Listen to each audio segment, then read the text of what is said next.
Hey everyone! We've made it to Istanbul. We're going to show you lots of food while we're here, and we're going to start by showing you a few of Istanbul's Michelin Guide restaurants. Of course, Turkey is known for its food, and Istanbul has some of the best restaurants in the world. In this video, we'll visit one of the city's most famous Michelin-starred places, as well as a Bib Gourmand awarded restaurant and a Michelin mention. Come along with us to find out if these restaurants are really worth it, which ones we loved, and which one we thought didn't quite live up to the hype.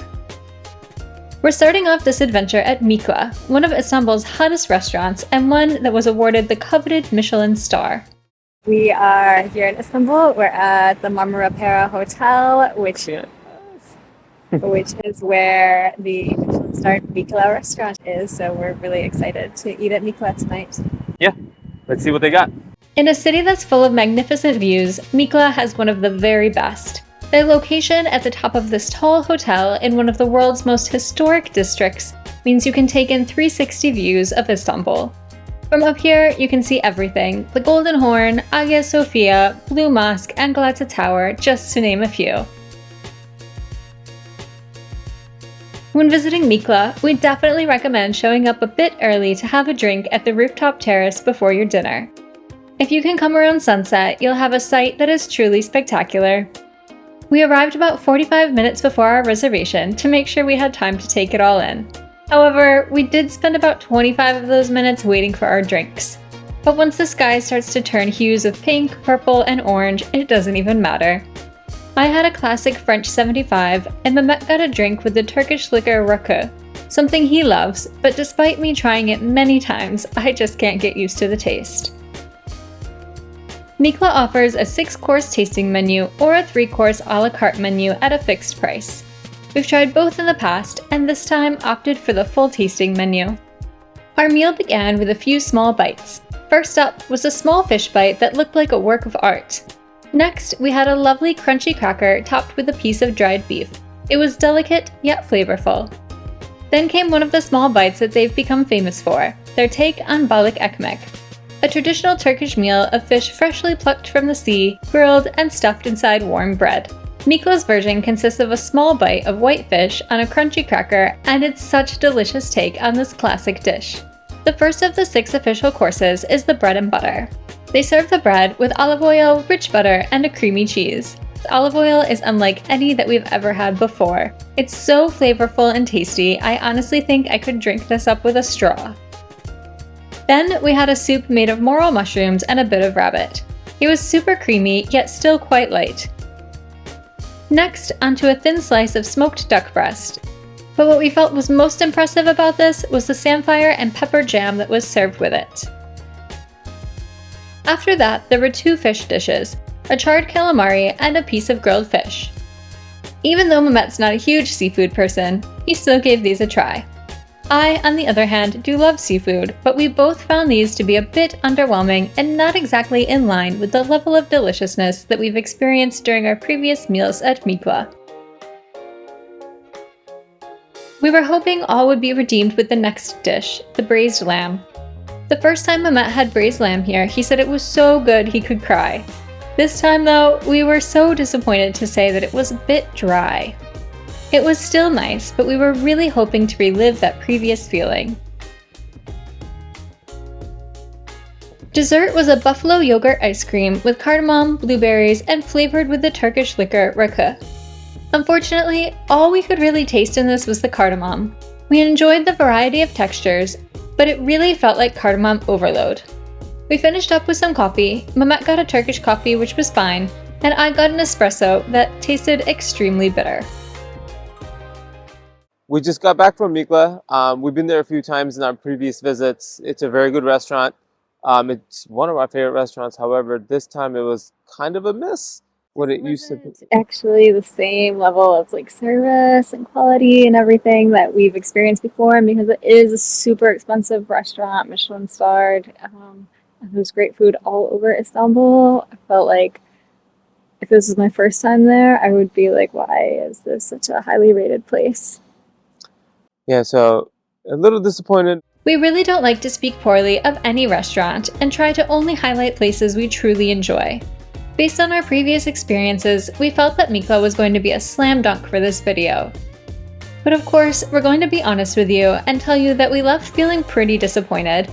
This was not a cheap meal, and the food, service, and overall experience just did not hold up to the price.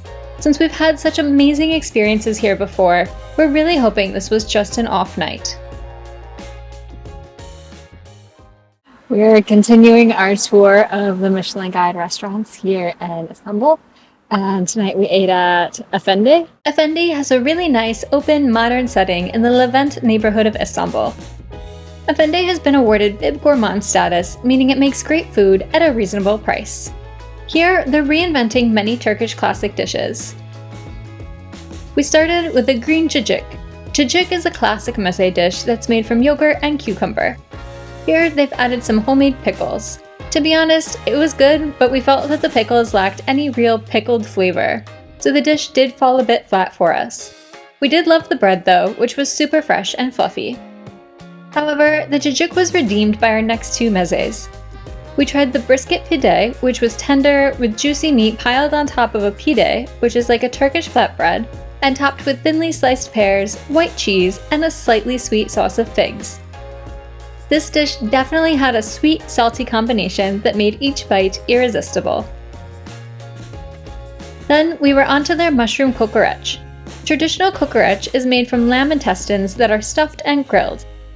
Somehow, they got all of that meaty and grilled flavor into this vegetarian version, which was served atop a thick slice of bread. This is a must-try if you come here. Next up were our mains. I went with the mantı, Turkish dumplings, which were stuffed with a vegetable filling and served with a salted yogurt sauce. To be honest, I used to not like this dish because I wasn't a big fan of yogurt, but I've really come around to it lately and especially enjoyed this vegetarian version. The presentation was also very beautiful.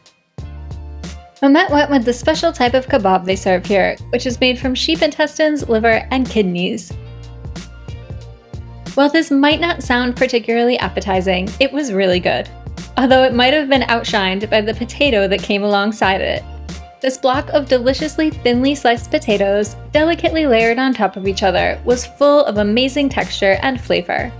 We shared a dessert of a thick chocolate ganache-covered cookie, served atop pistachio cream and a deliciously rich vanilla ice cream. I love anything with pistachio cream, so this was a real winner for me.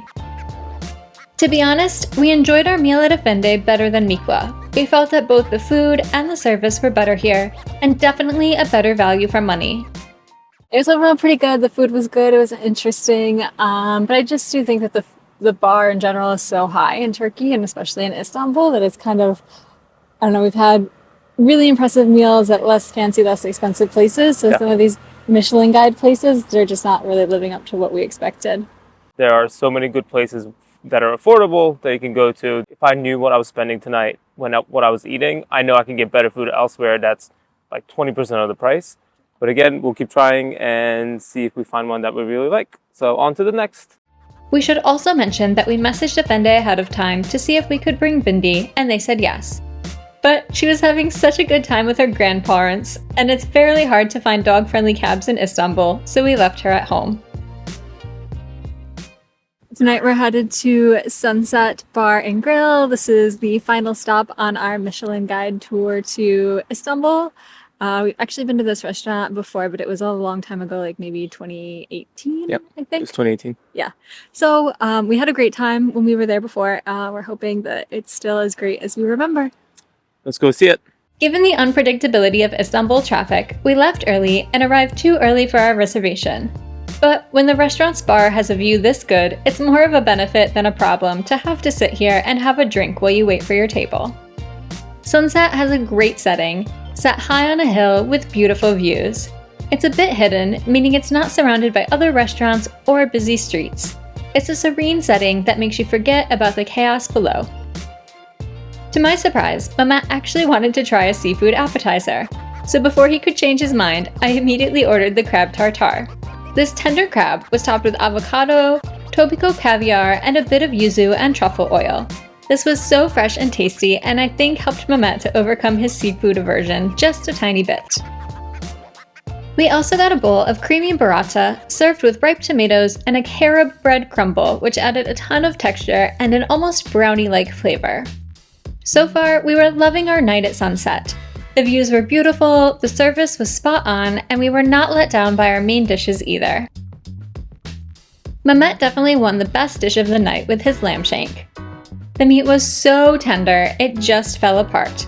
It was also so flavorful, served with a smoky eggplant puree and some spinach. I went with the salmon fillet, and the star of my plate was definitely the ginger and sweet potato puree they served it with. This was sweet, tangy, and just so good.